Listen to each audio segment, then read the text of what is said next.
You're listening to the Just Japan podcast. Everything you want to know about Japan.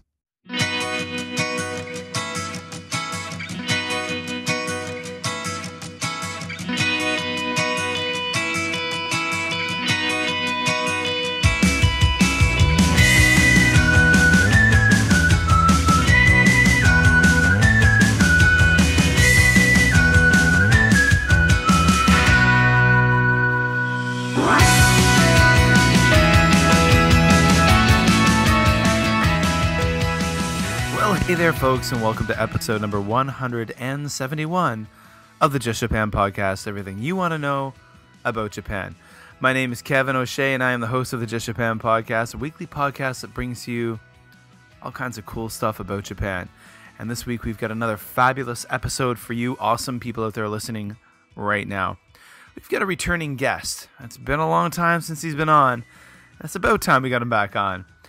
This week, I interview Josh Yates, and Josh talks to us about the writing scene in the Kansai area of Japan and about the Kyoto Writers Group. Now, Josh was on episode number 50 of the Just Japan podcast back in the day, talking about community involvement in Japan and how you, as a foreigner, can get more involved in the local Japanese community. That was an amazing episode. The links will be in the show notes at justjapanstuff.com for the episode that he was on previously. This week, he's here talking about writing, and it's definitely a good one. It's not even halfway through the month of January, and it's already our third episode this month. We're off to a great start in 2018, and like I mentioned to you guys in episode number 170, where I talked about the goals for the Just Japan podcast for 2018, weekly episodes, regular content coming your way. That's what we're doing.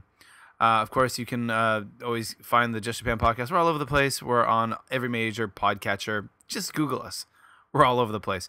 So for those of you out there who may be new to the podcast, the social media feeds for the Just Japan podcast are a great fire hose of content about Japan.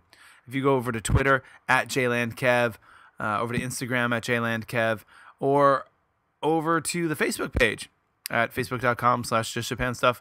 There's lots of just tons and tons of great Japan content. So if you're into Japan, that's why you're listening to the show. There's a lot of great content there. Go follow us on those platforms. All the links will be in the show notes at justjapanstuff.com. Now, guys, I'm losing my voice. I was on holiday for a few weeks, back to the teaching game. The voice is going, so I won't be talking too much. This interview was recorded a few nights ago where I talked to Josh Yates about the writing scene in the Kansai region of Japan and the Kyoto Writers Group. Really interesting stuff for you guys out there who are aspiring writers, who are interested in Japan. If you are writers in Japan, some really good content, some really great connections. So let's sit back and listen to my interview with Josh. The number you have dialed has been changed. The new number is... Please note, the new number is... Okay, so folks, welcome to episode number 171 of the Just Japan podcast. We're going to be talking about the literary scene in Japan, writing groups in the Kansai region, and I want to welcome back returning guest Josh Yates. Josh, welcome back to the show. Hello. Yeah, thanks for having me again. Yeah, it's been a long time. I'm looking back into the records of the Just Japan podcast, and it was episode 50 you were last on. Is it 2 years ago or 3 years ago? 2 years ago, I guess. Yeah. Wow.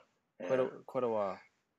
And I know I've been meaning to get you back on the podcast, but sometimes connecting isn't always the easiest thing. And we're also experiencing that with my internet connection this evening. Connecting isn't so easy. A little bit, eh? Yeah, it's a little bit. That's the joys of VPNs and being in China. Josh, it's been a long time since you've been on the podcast, so a lot of listeners may not have heard episode number 50. So would you be able to tell the listeners a little bit about yourself, where you're from, and what you do here in Japan? Absolutely.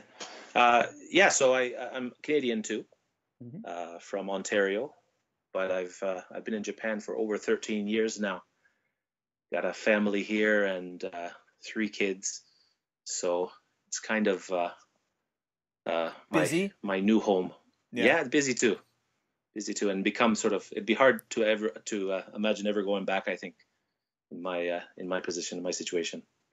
Okay. But I'm down in Osaka, and spend a lot of time in the Kansai region, Osaka, Hyogo, Kyoto, and Nara, and try to get involved as much as I can in some various different things.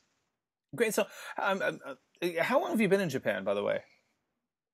13 years. Oh, sorry, you did mention that. You did mention that. Yeah, 13 years. So you're in the Kansai region, and the last episode you're on, we talked about community involvement and getting involved in your community in Japan. So this evening we're going to talk about your involvement in like the local literary scene. So can you tell us a little bit about your connection with the local literary scene in the Kansai region? Yeah, absolutely. I've been really lucky because I can't quite call myself a professional writer. I've been able to write for a few online newspapers and magazines in the area, English magazines. Mm-hmm. And while I've been doing that and trying to get more connections and meet people with more experience, I've searched out a few different groups that get together in the Kansai area around Osaka and Kyoto and Hyogo. And I've met just so many different people who have been able to, give me advice, introduce me to, reasonably well-known writers, and allow me to participate in various events where I can mingle and get to know people, and also learn a lot about being a writer and what it means and what it actually is. So I've been quite lucky. The two main ones that I've been lucky enough to connect with were there's a guy in your old hometown in Kobe named Jared Angel. Okay. And usually twice a year, although people get busy, it's difficult to arrange these sort of things. But twice a year, he puts together what he calls an author's live, where he invites about 4 different published professional authors mm-hmm. Down to Kobe, and they do a reading and they share what they're trying to make, and allow us all to learn about various different authors from Japan. And that was actually a really interesting event. Last year, I was able to attend one of the Authors Live events in Kobe. You invited me to it. Yeah, I'm glad that you came, and besides being a great opportunity to meet you, Kevin, I met 2 or 3 other writers there, and a few of the audience members too have become friendly with and I've met at other various writing conferences and events, and keep in touch with Facebook. And it's a great thing that Jared's put together there. Yeah, it was a really neat event. I have to admit, it was. I think it was definitely my first time going to an event like that in Japan. I think during my university years and maybe, when I was in my early 20s afterwards, I was kind of a loiterer around the local art scene in Halifax in Canada. And I used to go to different kind of like live reading nights and things like that and kind of sit back and enjoy listening to authors read. But again, it was my first time to do something like that in Japan. And I remember it was a very cool experience. Yeah. Yeah, me too. So I studied literature as a student. And so, back in the day in the University of Western Ontario, I got to see Margaret Atwood do readings and, oh, wow. and a few other professionals. But there's something even better about the closeness that you get with someone who just hasn't quite struck gold yet. Some people that someday might be that kind of famous, maybe. Yeah. No, I definitely remember like from that Authors Live event in Kobe that I went to and I met you. There's definitely some talent in the room. Some of those people reading was definitely some impressive stuff. Yeah, and in past events they've had By McNeil was a couple of years ago, and some other people who are doing really great things in the writing scene in Japan. Awesome. And Bae's actually been on the podcast a few times, friend of the show, and he, like you said, he's a blogger turned author who's done some really great things. And he's getting a lot of press today. He is, because of that the kind of a pretty hot button topic news story, right? That New Year's Eve. They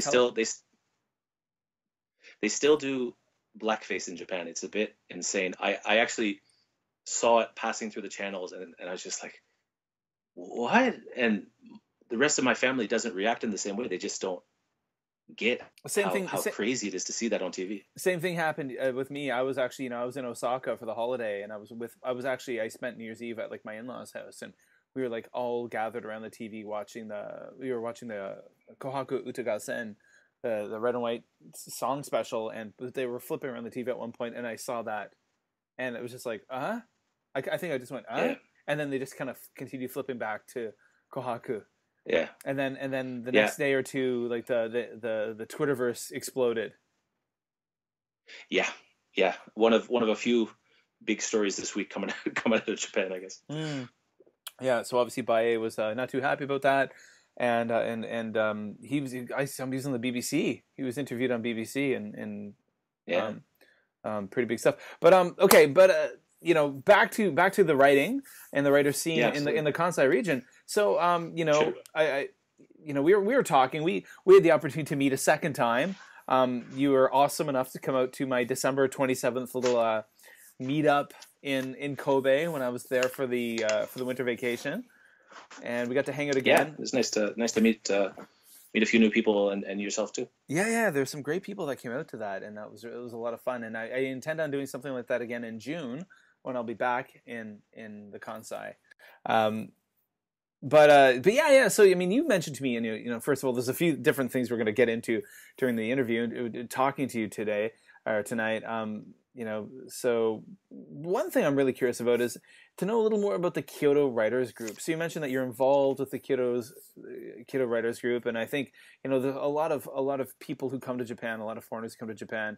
Many are aspiring writers, or they're interested in blogging, they're dabbling in blogging, they have ambitions of maybe someday tackling bigger writing projects.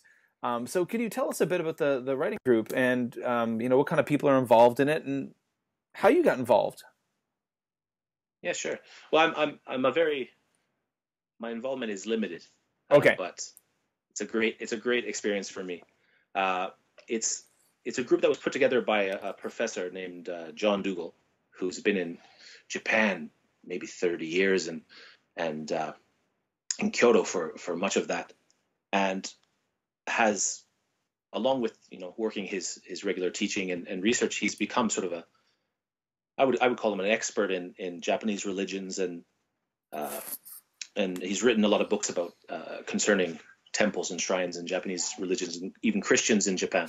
Okay. And he a few years ago started to organize some people, and it's grown steadily, I think, since then. And there's basically two groups, and the first one, the sort of open group, I think anybody interested in writing, anybody interested in Kyoto, go ahead and get on Facebook and check writers, either Facebook or Google, to the website and check the writers in Japan and see some of the events that are open to the public, and a few other things that are open to everyone.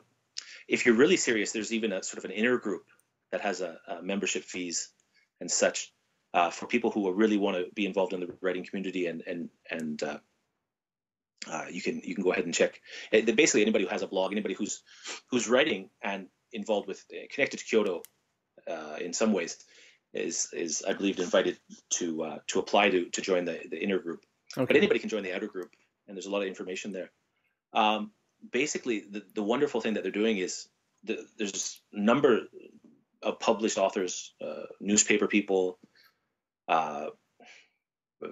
academic writers, and fiction writers, and various different people. And once or twice a year, sometimes more, they get often rather big names to come down to Kyoto. Okay. If they're not already in Kyoto, and do a talk or book launch party if they happen to have a book coming out at the right time. And I've been able to meet amazing people. They had, if you know who Alex Kerr is, he's written, I think undoubtedly he's sort of a Japan expert and has written 3 really wonderful books about Japan in English. I think maybe even more in Japanese. They also had a couple of years ago, Robert Whiting who's sort of famous as the Japanese baseball and mobster expert. Yeah, I've definitely know that name. Yeah. And so it's an opportunity to meet up in Kyoto, which is always a great chance for me to spend the day and then go to the meetings at night. And whether there's a big professional author there who's giving us information and teaching us about things, or if it's just the regular group members who have so much knowledge about how to publish, what it's like to publish, editing. I mean, anything. People who are like really interested in trying to grow as a writer in a professional way. There's so much interest, so much amazing information that they're able to share, and very, very willing to share. They're always incredibly kind to anybody who goes and participates in the open events. It sounds like a really great place for, if you're an aspiring writer, travel writer, novelist, whatever it may be, to kind of get some mentorship. Absolutely. I think as long as there's some kind of connection to Kyoto, even just a really big interest in Kyoto, I think is enough of a connection to be accepted within the open group. Nice, very cool. So, how long have you been involved with the group? Or actually, I'm curious how. Okay, let's backtrack a little bit. What kind of made you kind of seek a group like that out? Well, I mentioned before that my education was literature, and since I was probably 12 years old, maybe even before that, before high school, I just loved to read, and probably first and foremost, I'm a reader who's always wanted to do more writing. After school, after I graduated and came to Japan, I wrote a little bit for an old Canadian newspaper long ago. Besides that, my writing sort of dried up with the birth of my children and the opening of my business and that sort of stuff. It just was, as you'll understand, and a lot of parents I think will understand, it just became difficult. Oh, absolutely. I completely understand what you're talking about. Yeah. Yeah. But I always was a reader. I always loved reading, and I loved reading about things that made me feel more connected to where I was. Okay. So I read a lot of books over the years, maybe almost every one I might have read every single book about a person who comes to Japan and sort of joins into the culture. Okay. There's so many. There's probably hundreds. I'm curious. I'm going to throw this out to you now. I don't know whether this popped into my brain. There is a book, and the name of it is completely eluding me. There was a book about a man and he's inspired a lot of kind of like foreigners to come to Japan to be adventurers. He walked the length of Japan and wrote a book. Oh, sure. I can look on my shelf. His name, he died. Yeah. Oh, but he, I have to move my chair. Booth. Ah, yes. His name's Booth, and he wrote two books. One was about walking Japan. Mm-hmm. And I think it might have been called. From Sado to but I'll find the name before I'm finished talking here. But he's great. Yeah, he was Alan Booth. Yeah, okay, he's someone I know that has inspired so many people, have followed in his footsteps, right? Like when you watch that TV show that's on Mondays in Japan, the one Why Did You Come to Japan? It's on I think 7 o'clock or 7:30 on I can't remember what channel, but when that show's on TV Tokyo. TV Tokyo, yeah. There's been a lot of people that have been on that show who've been inspired by his journey and who've done the same thing. Yeah, sure. So his big book was called Looking for the Lost. Okay.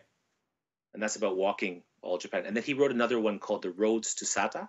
Okay. And that was about walking, I'll get the names wrong, my history is not perfect, but through Nagoya, through Aichi, following the escape after the it's not Genji, but Heike. There was a takeover about 400 years ago or so, and the emperor, pardon me, not the emperor, the shogun at the time was a child. Okay. And I guess they didn't kill him, but the women and the children were sent along the road. Although some people think it's sort of mysterious, the whole story. Some people think he died and was killed. Some people think he escaped and came back. But he walked that too. and that's also a beautiful book. And the ending of the book coincided with him realizing that he was dying of cancer. Oh. So the ending's just terribly sad, where he walks back into his home and sort of admits that he's halfway to the grave. And really beautiful writer. He didn't write enough. I wish he'd had an opportunity to do much more. It was Alan Booth. Yeah. Oh, I should pick those books up. Oh Wow. yeah, absolutely. Wow. Okay, so I mean, but I have to admit, there's one thing along with. I was just going to say, I'm not very well read about Japan literature or the people who've come here and explored. So yeah, continue. Yeah. More about those things. I went you've crazy read. for years. Mm-hmm. Yeah, I went crazy for years about that sort of subject, about people coming, and I read wonderful books like those. I read terrible books, as there's a lot of them, and eventually I've sort of come to the end of that. And I said, well, what's the next part? Well, the next part is obviously to read deeper into Japanese literature, which I hadn't done. So about 2 years ago, I really started to dig into the modern classics, the last 100 years or so, and try to become as good as I can. And this has led me to, as I got more familiar and sort of grew my knowledge in that base, I became a bit more confident in meeting the people who, maybe to say as best I can, I started to look at these writing groups because I've always been interested in writing, but I was always nervous because I felt like a fraud, like an amateur. I can't go to a meeting because I'm not a writer.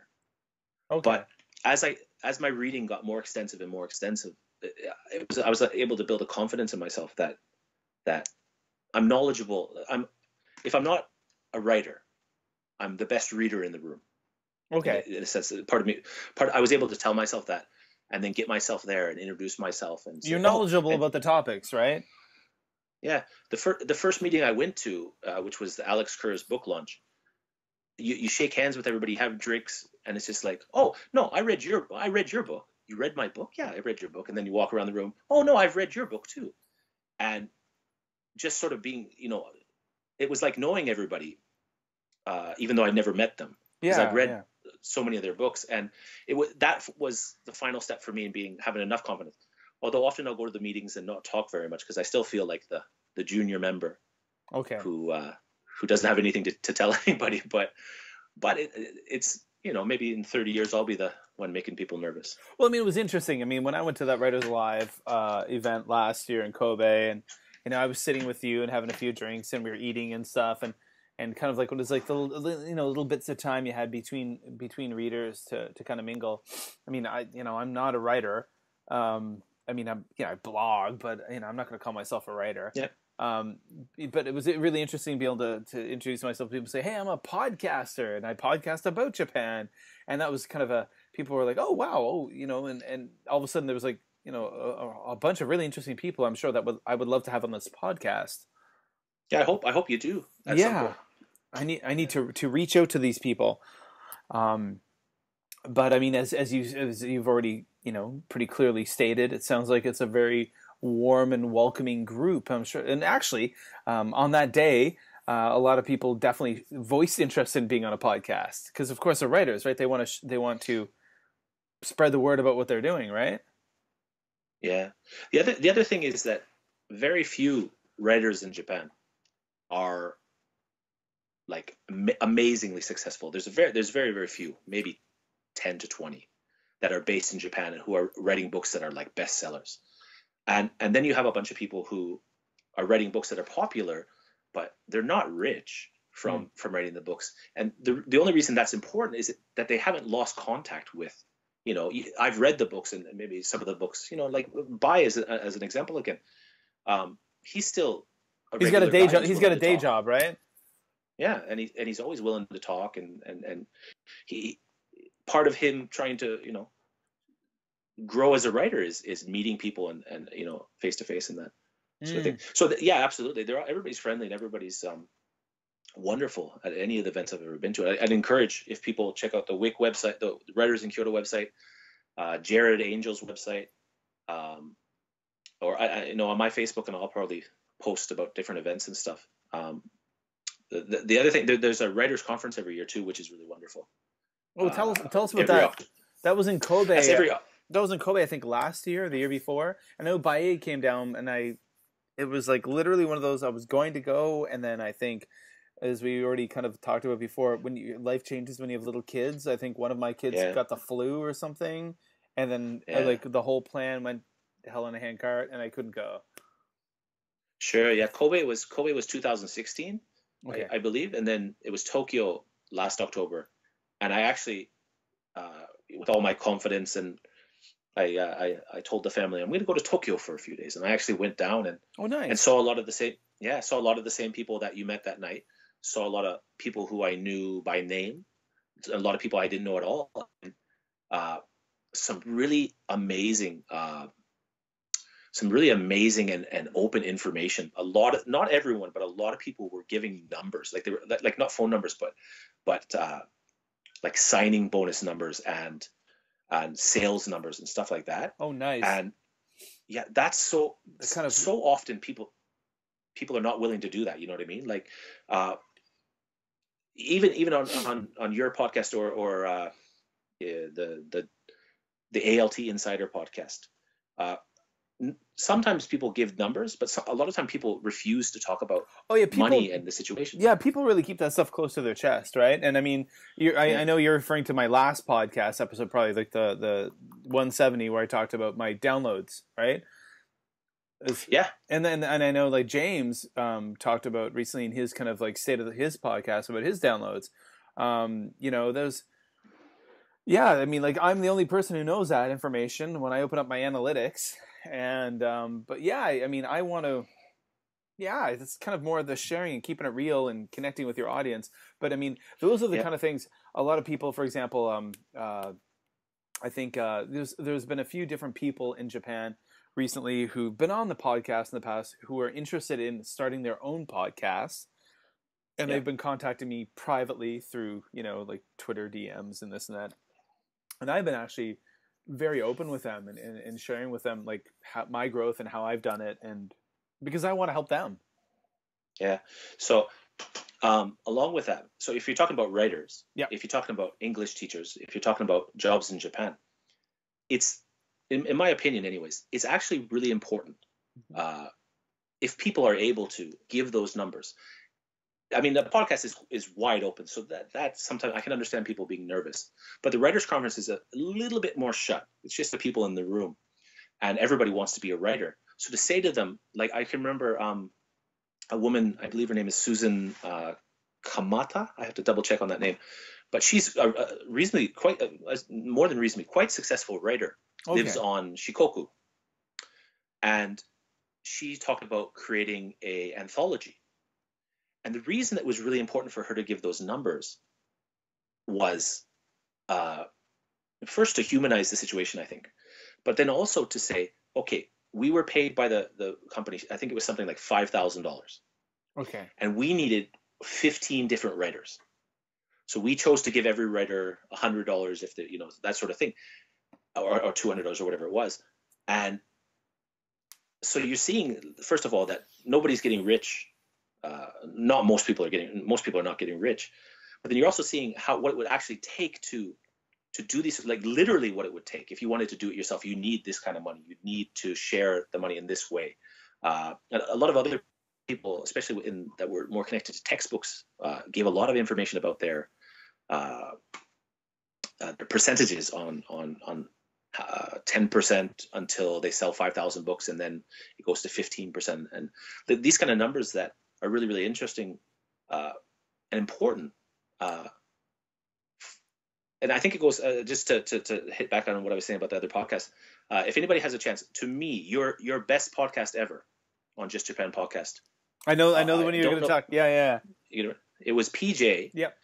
Talking about his university jobs, because that was flat out honest, and those numbers that he was giving are not, until you get into the university scene, like once you're in and you're applying for jobs, you start to see those numbers. But until you're actually applying for the jobs, those numbers are not easy to find. Oh yeah. And he was straight out, and he gave the numbers. And anybody who's sitting in Canada dreaming about, because that's been 3 years now, so it's quite possible people heard that podcast, graduated, decided to get a master's because they wanted a little bit of a better job in Japan. And that's anybody who hasn't heard that and has any interest in working in Japan, and especially of taking a step up from a regular Eikaiwa job, that's maybe number 13 of your podcast. It's so wonderful. Yeah. I'm going to put I'll definitely, like, it was in the first 20, I think, somewhere down there. I am going to put a link to that episode in the show notes for this episode. So all of you guys who are out there listening to episode 171, this one right here, where we're talking about the literary scene with Josh, in the show notes at Just Japan Stuff, you'll find a link to the episode that Josh is referring to about working in university. And I know what you mean. And that's the thing. Like, PJ's a great friend of mine, and if there's anything PJ does is shoot straight from the hip. He's very honest. Yeah. And he just like, he's like, boom, here it is, bang. Yeah. Like no mystery about it. Yeah. And with the writers and the writing groups and the writing conference especially, it's the biggest thing that I took away from that. And the important thing was, don't quit your day job. Yeah. Be a writer. Dream about being a writer. Love writing, but do not quit your day job, because it's the number of writers professional writers in the world is shrinking year by year. And it's not a large number of people especially people who are what you consider, make over $100,000 a year. It's not an enormous number, and more and more it's a part-time job. And so it's like, I get a bit stuck on the numbers sometimes. It's maybe I'm too focused on that, but it's really wonderful because I look back and I go, oh, that's pressure off me, because now I can just write, and maybe I'll make some money and make a little bit of money, but not a lot. But I'm a teacher. I translate and I write when I can, and you dream big, but don't give up your day job. Yeah, I suppose that's great advice for all creative types out there, right? People are interested in becoming YouTubers or podcasters. Stick with that day job, work your keister off, try to make a great product, and who knows what might happen. Okay, so hey, I'm curious about a few things. Now I know the Kyoto Writers Group has a writing contest, and you sent me a link to the website. I think the deadline is sometime in March of this year. Can you tell us? I believe it's March 1st. Okay, March 1st. Can you tell us a little bit about that writing contest? Yeah, absolutely. It's every year for the last couple of years, and I believe it's the theme has to be English language, and the theme has to be Kyoto. Okay. And it's short, up to 300 words, so basically one page, and as a maximum. But haikus, of course, are welcome. Any kind of poetry, very short stories. Anything that it's such a limitation, but it makes it easy for you to say, okay, what's Kyoto to me, and how can I use my talent, whatever that talent is, within that very limited space to express as beautifully as possible and as well as possible what Kyoto is to me. And it's open to anybody to submit anywhere in the world. And there's actually some really decent prizes this year. I think like the winner will get 30,000 yen, and like a Kyoto souvenir and some things. And then there's a couple smaller second prizes and copies of some of our members' books. John Dougal, the main our sort of leader, he published a books on Zen gardens and temples in Kyoto last year, and the second and third place prize will get those. Okay. But even if you don't get a prize, it's a great chance, and the winners also get published in the annual anthology. So, as I've been discovering, and we've been talking about, a lot of the time, if you do want to be a writer and you want to get involved, if you want to grow as a writer, right now it's not so much about the money, but in place of the money, and you'll understand this with your podcasting and YouTubing, it's about mentions, it's about shout outs. Yeah. And as a writer, to have your one-page work next to these professional writers. What happens is somebody says, "Oh, I love this. I love Alex Kerr. I love Amy Chavez. I love Bai McNeil." I don't. Bai's not involved, but just as an example, I think. Yeah. But when you finish Amy Chavez's story, then the next page is Tommy's story. Whoever living in some small town in northern Canada, but he loves Kyoto and he's been there twice, or he's never been, but he dreams about it. Yeah. And he's got a real talent. So it's really cool opportunity for people to express their love of Kyoto and have a chance to get their work read by some professionals and maybe win a prize. Nice. And by the way, guys, I'm gonna put links to the Kyoto Writers Group website and this contest in the show notes at justjapanstuff.com. So don't worry, it's all there. Just go check. So Josh, can you tell us a little bit about your blog? I recently, as in yesterday, just created this on the Just Japan Stuff Facebook page, a little kind of a closed group, which I kind of want it's called the Just Japan Stuff Japan Talk group. And I just wanted to make a space for people who are big Japan fans and people who are interested in Japan to maybe be able to meet each other and chat. Yeah. And you made a mention about your blog, and you have a goal of reviewing 52 books in a year. Wow. Yeah, I hope to get. Tell us about that. The advantage is that, my advantage is that I have a little bit of a stockpile of books that I've already read, and so it's more about just writing. I might read 52 this year too, but even writing 52 reviews in a year is a pretty noble task. Yeah, well, I think I can do it. I'm even a few months ahead, so I feel confident, and I hope to continue using Facebook and with your help, your kindness, and let me talk about it here to find the people that want it. To find the people that are interested in Japanese literature. So basically, I probably will do some reviews on those old, English Teacher in Japan or Adventure in Japan, but the majority of it's going to be Japanese literature of the last 100 years. Okay. And a few well-known names like Mishima and Tanizaki, and then maybe a few names that some people don't know. I hope. I'm starting off the year with going through every book written by a lady named Sawako Ariyoshi, and she's a little less famous than some of the bigger names. Certainly much less famous than Murakami and a few others nowadays. But she wrote just after the war, and she wrote some amazing books and really enlightening feminist and activist books, which are kind of shocking in Japan because, especially at that time, there wasn't a lot of women who were doing that. But she paints a picture of women in Japan at numerous periods, and even up to the 80s. Okay, that is really just amazing. And so, having finished all of her books, I sort of along with practicing my own writing and sharing these things I love, I get to sort of say, hey, look at this person who you should be reading. If you have any interest in reading Japan, here's a person you should be reading. So I hope, along with touching on and giving my opinion on the famous people, I hope to share a few less famous people and build a readership through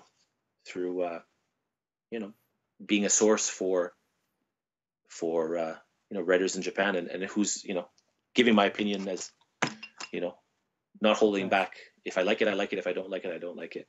Nice. Although I'm choosing from some of the greatest writers in 100 years makes it a lot of positive reviews, but there's still everybody has a flaw. Yeah, and maybe during the course of the year, it might be fun to get something in there that's a bit less polished. Maybe I don't know. You can have some fun with maybe in a negative way. I don't know. I'm sure there's a lot of books that are just like The Adventures of a Nova English Teacher. Oh, would you like my recommendation for the worst book I've ever read about Japan? Sure. Okay. There was a book written about a decade ago, I think. Okay. And the name of the book is called Black Passenger, Yellow Cab. Okay. And have you ever heard of a yellow cab? Have you ever heard that phraseology? No. Oh wait. Okay. No. And if I have, maybe I have, and it's eluding me. Yeah. Well, it was what Japanese people themselves called Japanese women who went to New York and were a bit too free during the bubble period. Okay. It was sort of they went to New York and acted like hippies. No, okay, I haven't heard this term then. Yeah. And so this gentleman wrote a book about himself and his time in Kobe. Okay. And it is eventually, if anybody is on Goodreads, you can search out my review. And eventually I'll probably put it on my blog too. Maybe edit it a bit and fix it up and polish it. But it is one of the grossest books I've ever read, the most disturbing things I've ever read. Wow. Yeah, he even got on Howard Stern with it. And they mocked him, and they didn't take him he didn't do very well in the interview, but that is probably the worst book I've ever read about Japan.